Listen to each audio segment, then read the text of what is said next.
habrá ni nuevo protocolo ni más prestaciones para las mujeres embarazadas, pero sí una mejora de las existentes. Así zanja el Gobierno una semana de controversia política por las medidas anunciadas el 12 de enero que incluían un protocolo de latido fetal para el primer trimestre. Todos los grupos de la oposición han reclamado al presidente de las Cortes la convocatoria de un pleno extraordinario para la comparecencia del presidente de la Junta para explicar el acuerdo alcanzado por los socios de gobierno y su alcance. La Junta dice que está a disposición de lo que le pida el Parlamento. El plazo para presentar las enmiendas a la proposición de ley que va a recuperar la ley de acompañamiento a los presupuestos finalizará el 27 de enero a las 2 de la tarde. Después se debatirán en comisión para sustentar la aprobación definitiva en un pleno en el mes de febrero. Y hoy entrevistamos a uno de los investigadores del Centro Internacional sobre el Envejecimiento y catedrático de la Universidad de Salamanca. Pablo Muñoz es uno de los responsables del estudio sobre la economía de la longevidad, uno de los informes a iniciativa del Consejo Económico y Social de Castilla y León. A medida que pasa el tiempo, casi cada tramo de 10 años, la edad media de la población pues aumenta entre 1 y 2 años, o sea, la edad de vida de la población. Y bueno, pues esperamos que en 2050 la edad media de la población ronde los 90 años. PSOE, UPL, Soria Ya, Unidas Podemos, Ciudadanos y Por Ávila han presentado este escrito conjunto para solicitar la comparecencia en este mes de enero del presidente de la Junta de Castilla y León para que explique las medidas acordadas entre PP y Vox para las mujeres embarazadas y que el vicepresidente de la Junta situó como medidas antiabortos. ¿Qué tal? ¿Cómo están? Bienvenidos a este tiempo de información parlamentaria. Los grupos de la oposición reclaman la convocatoria de la Diputación Permanente para fijar un pleno extraordinario. No ha habido aún respuesta por parte del presidente de las Cortes. Por su parte, la Junta asegura que está a disposición de lo que decida el Parlamento. Jueves 12 de enero, tras la reunión del Consejo de Gobierno, el vicepresidente informa de nuevas medidas en el marco del apoyo a la natalidad pactado por PP y Vox, ecografías 4D, protocolo de latido fetal en las primeras semanas del embarazo y atención psicológica preferente. Gallardo pone el foco de forma prioritaria en las cifras de abortos y en la obligación de las medidas para los médicos. A partir de ahora, para los médicos va a ser obligatorio ofrecer estas 3 cuestiones, estas 3 medidas pro vida, si son útiles para que solo un niño que iba a ser abortado pueda nacer, habrán hecho que todas las consecuencias negativas de participar en un gobierno, con todo lo que ello implica, pues merezca la pena. Al día siguiente se producen las primeras puntualizaciones por parte de hasta 3 consejeros del Partido Popular. Yo no hablaría por supuesto, de obligatoriedad, sino que hablaría de práctica clínica. Y en ningún caso se le puede obligar al sanitario. A todas las mujeres embarazadas, a todas. Y ellas, desde su libertad, igual que ocurre ahora mismo, elegirán. Aunque el número 2 del Gobierno insiste. ¿Usted lo ha negociado entonces con ellos? Obviamente. ¿Y cuándo se va a aplicar? ¿Se nos puede decir cuándo se va a aplicar? Inmediatamente. Este lunes el presidente de la Junta, vía declaración institucional, matiza a su vicepresidente. En ningún caso la Junta de Castilla y León actualiza el protocolo de atención a las mujeres que se someten a una interrupción del embarazo. Que de nuevo, horas antes, había reiterado su posición.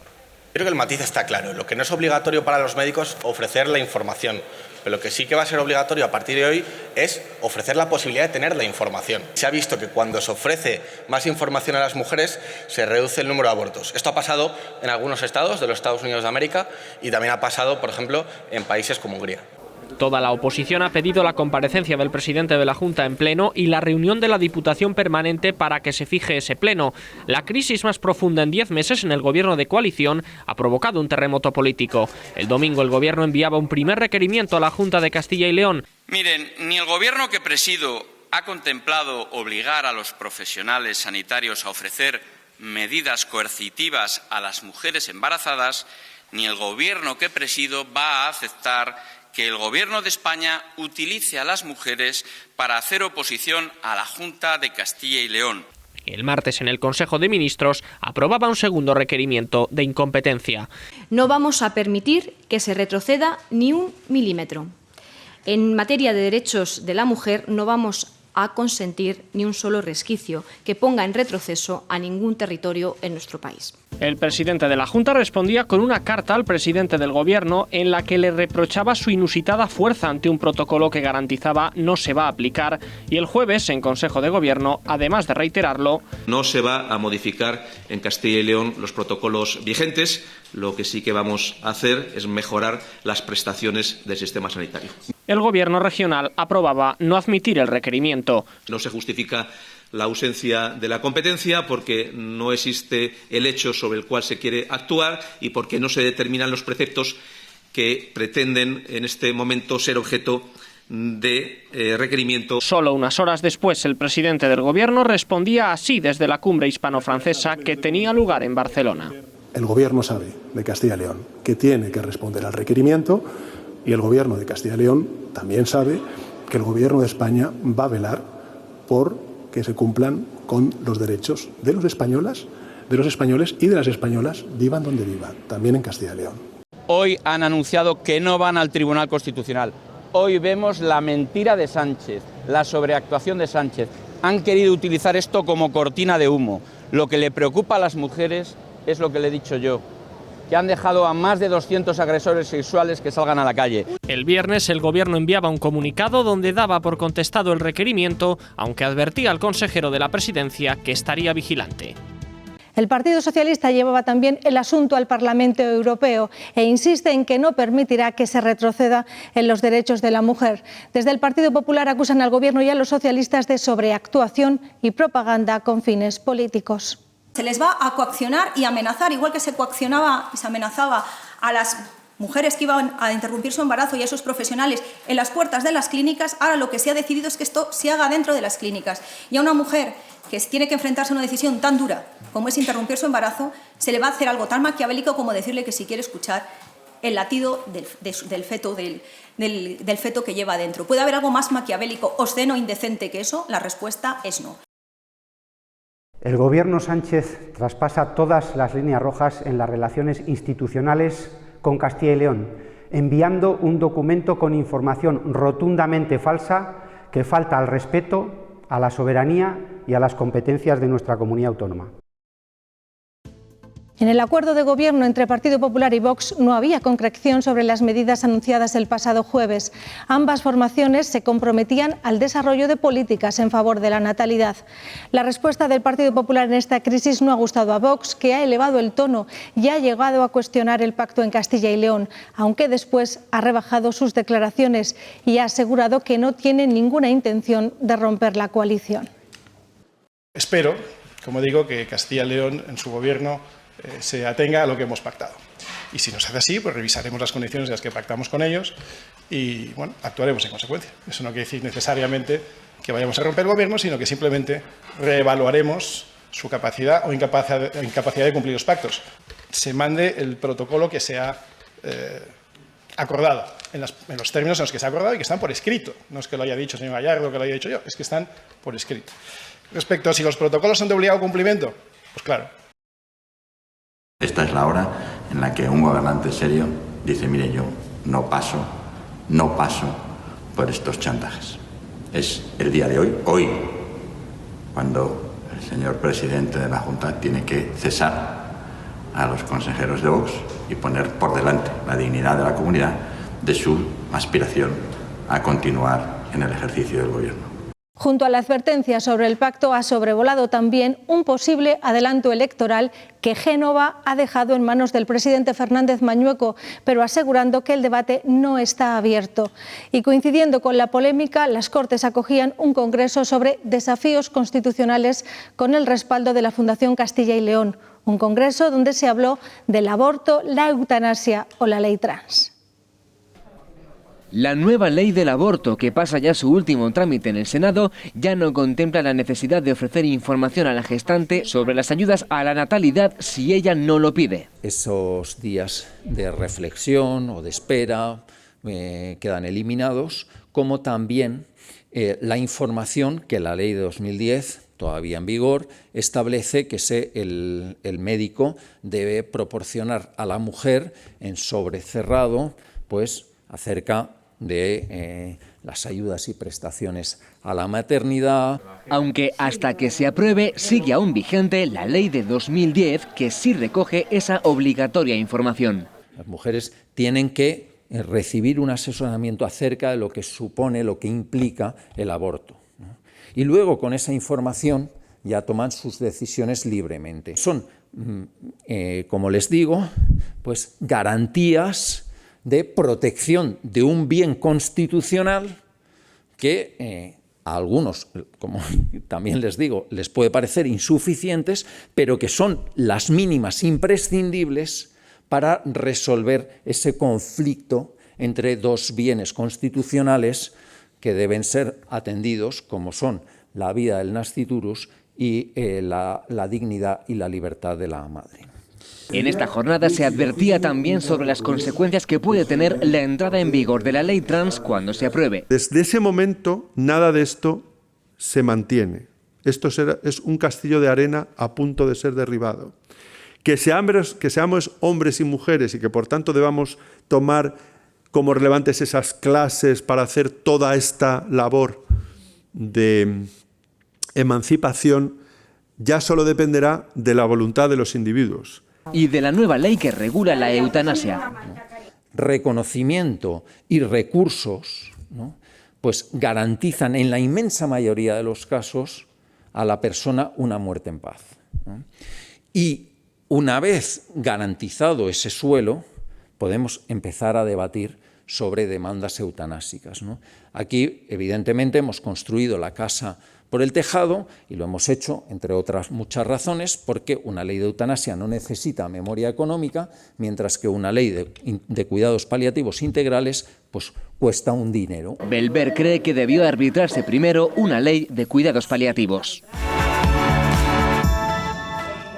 Los grupos parlamentarios tienen de plazo hasta el 27 de enero para la presentación de enmiendas parciales a la proposición de ley de medidas tributarias, financieras y administrativas. La ley que decaía en el último pleno de diciembre y que Partido Popular y Vox retomaban como proposición de ley. Según el acuerdo de la Mesa de las Cortes, la apertura de plazo de presentación de enmiendas es hasta las 2 de la tarde. Los proponentes pidieron la tramitación por urgencia, que acorta los plazos a la mitad. Las enmiendas se debatirán en comisión y la proposición irá después a un pleno en el mes de febrero. El secretario general de la UGT participaba esta semana en los encuentros organizados por el Consejo Económico y Social. Pepe Álvarez insistió en la necesidad de compensar la inflación vía subida salarial, en su petición al Gobierno de la subida del salario mínimo interprofesional, y pidió implicación a las comunidades autónomas en la formación y orientación para el empleo. No tiene ningún sentido tener 3 millones de personas en el desempleo y que alguien pretenda ir a contratar en origen trabajadores para el sector de la construcción o trabajadores para el sector de la hostelería o cualquier otro tipo de profesión que se puede y se debe de formar con las personas que tenemos en nuestro país. En ese sentido, quiero hacer un llamamiento especial a los servicios de empleo de las comunidades autónomas para que dediquen esfuerzos y tiempo a orientar, a trabajar con las personas desempleadas, a formarlas para que puedan ocupar estos puestos de trabajo. Nunca agradeceremos lo suficiente, la sociedad española, la ciudadanía, el esfuerzo de las organizaciones sindicales, el esfuerzo de la Unión General de Trabajadores por la conquista y la consolidación de la democracia en España, la consecución de este modelo constitucional que tenemos y los avances que se han generado en materia de derechos, de libertades y de calidad de vida en España. Después de 3 meses descendiendo, en noviembre aumentaron los nacimientos en Castilla y León, un 1,05%. Crecieron en un contexto general de descenso de casi el 2% a nivel nacional. Crece también la mortalidad de enero a noviembre por encima del 8%. Hablamos de estos datos y del aumento de la esperanza de vida con el catedrático de la Universidad de Salamanca, Pablo Muñoz. El Consejo Económico y Social de Castilla y León le ha encargado a él y a otros investigadores un estudio sobre la economía de la longevidad. Es nuestra entrevista de esta semana.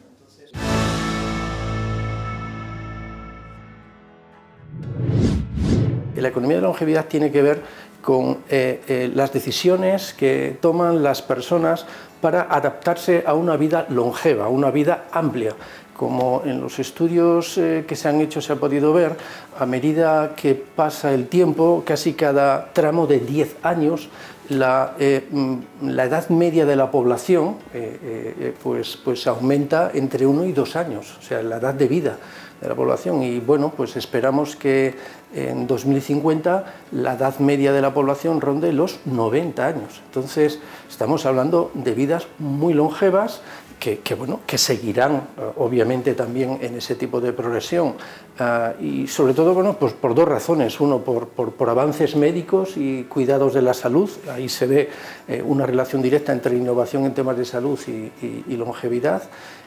Y por otra parte también la renta, o sea, a medida que aumenta la renta en los países se tiende a vivir más y mejor, ¿no? En consecuencia ese es el tono que esperamos que se siga en los próximos años y efectivamente todas las decisiones que las personas toman a lo largo de su vida para prepararse para esa vida amplia, por ejemplo decisiones en temas patrimoniales, ¿no? Es decir, cómo puedo mantener después de dejar de trabajar, cómo puedo mantener mi ritmo de vida, mi calidad de vida, cuando a lo mejor pues efectivamente los ingresos provenientes de pensiones pues me han quitado una parte también de los ingresos con los que tenía. Bueno, pues todas las decisiones en cuanto a la generación de patrimonio en fondos o también patrimonio inmobiliario que de alguna manera puedan facilitar que uno mantenga un cierto nivel de vida, que es al que estaba acostumbrado, pues son decisiones que se toman desde el principio. Al igual que también, por ejemplo, el hecho de que las personas mantengan un nivel de productividad dentro de las empresas que hagan que las empresas pues tengan deseo de mantenerlo dentro de sus plantillas y además que esa productividad de alguna manera permita también vincularlo a sus mejoras salariales, ¿no? Entonces, bueno, pues también efectivamente todos esos esfuerzos de formación, vamos a decirlo así, que sería la generación de un capital intelectual, pues también deben tomarse no al final de la vida laboral de una persona, sino justo tiene que tomarse cuando realmente, digamos, estamos en edades más juveniles, vamos a decirlo así.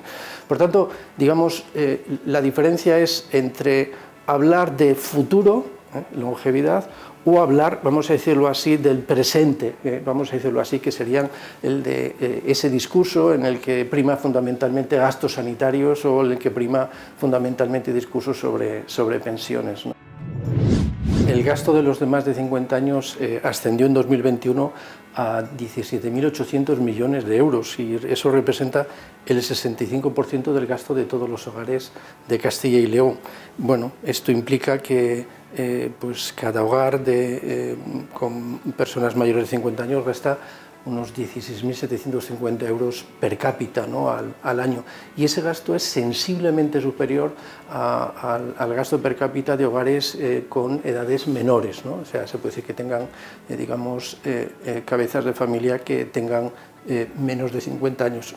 Y además, bueno, es una diferencia sustancial. Los de, por ejemplo, de 25 a 49 años se gastan 13.100 euros por persona, en cambio, como acabo de decir, son 16.750. Por tanto, lejos muchas veces de lo que se puede pensar, en general podemos decir que la capacidad de gasto de las personas de más de 50, incluso iba a decir de más de 65 años, en España y en Castilla y León no es ninguna excepción, es superior al que tienen personas y hogares con edades menores, y esto tiene implicaciones muy importantes, obviamente porque tiene una capacidad de arrastre sobre la creación de negocio, vamos a decirlo así, hacia la demanda y hacia actividades también turísticas, pues sensiblemente mayor.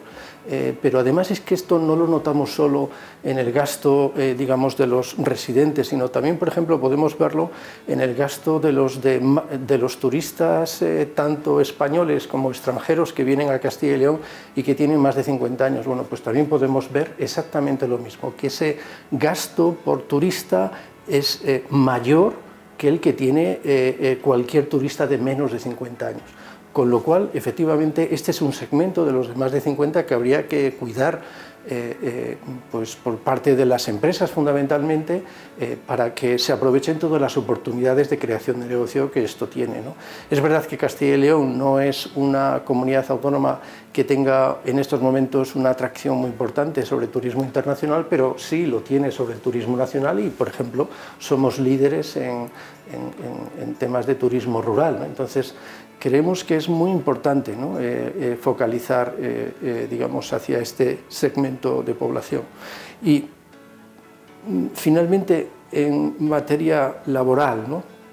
Ahí es donde se da en estos momentos un gap importante, ¿no? Porque es verdad que en general el mercado de trabajo, a medida que se va cumpliendo edad, desde edades más juveniles hacia edades más maduras, pues los ingresos por salariales aumentan.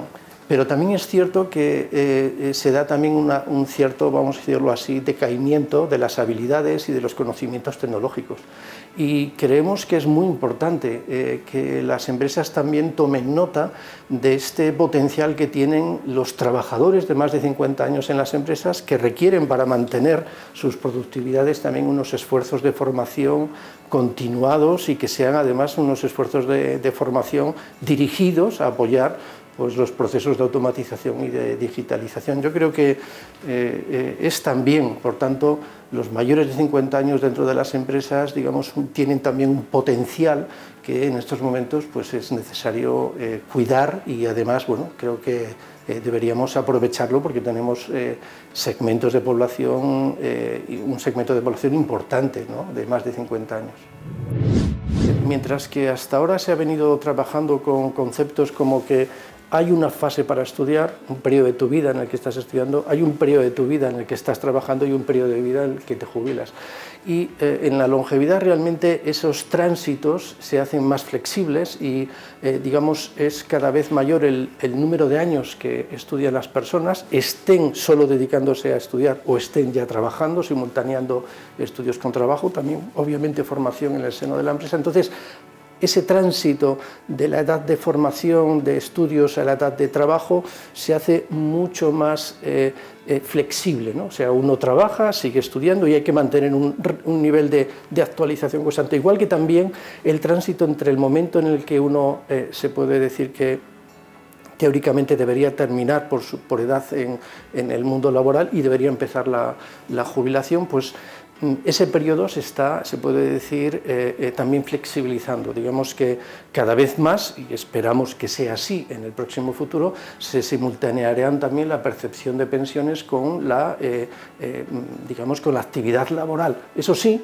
en regímenes y con modalidades contractuales ciertamente también adaptadas, ¿no? A las posibilidades digamos, y los deseos, ¿no? Que tienen las personas que están en ese tránsito. Pero sería o será muy normal pues ver a personas trabajando entre 60 y 70 años por voluntad propia también, a partir de ciertas edades, ¿no? Y esto también facilita, ciertamente, que los ingresos familiares pues sean a ciertas edades pues más razonables y también facilita, por qué no decirlo, el mantenimiento de una cierta salud mental, ¿no? Psicológica, ¿no? Porque hay estudios también que señalan que las personas que están laboralmente activas a partir de, por ejemplo, los 65 años disfrutan de una calidad de vida desde el punto de vista de su salud mayor que cuando las personas, digamos, tienen una ruptura con ese mundo laboral en el que han estado subsumidos durante tantos años. Por tanto, realmente es un concepto, se puede decir, el de digamos, el de envejecimiento, que casi deberíamos empezar a sustituirlo por el de longevidad, que es el que realmente nos interesa. Tenemos que plantear pues unas condiciones para que las familias y las personas más jóvenes pues puedan tener incentivos, ¿no? Y no soporten unos costes importantes, sobre todo en el caso de las mujeres, a la hora de planificar pues tener hijos, pero también por otra parte tenemos que hacer esfuerzos importantes para atraer a población inmigrante, porque el crecimiento de población en España, y ojalá lo sea así en el futuro en Castilla y León, tiene en los inmigrantes un pilar fundamental. O sea, si no hubiese habido inmigrantes en estos años, España habría disminuido de población, y eso tiene implicaciones económicas y de bienestar muy importantes, ¿no? Todos los países están en esa circunstancia. O sea, realmente hay esfuerzos en países como Alemania, como Dinamarca, para atraer a personas, y claro, bueno, pues la idea muchas veces es atraer a población inmigrante que esté cualificada para ciertos puestos, ¿no? Porque si no, efectivamente, pues el grado de implicación en la sociedad a la que van, pues no es tan elevado que, bueno, pues si el inmigrante viene con una cualificación baja o con dificultades para poderse colocar, por ejemplo, por problemas de idiomas, entre otras cosas, ¿no? Pues hasta aquí este tiempo de información parlamentaria. Volvemos con más asuntos el próximo viernes. ¡Feliz semana!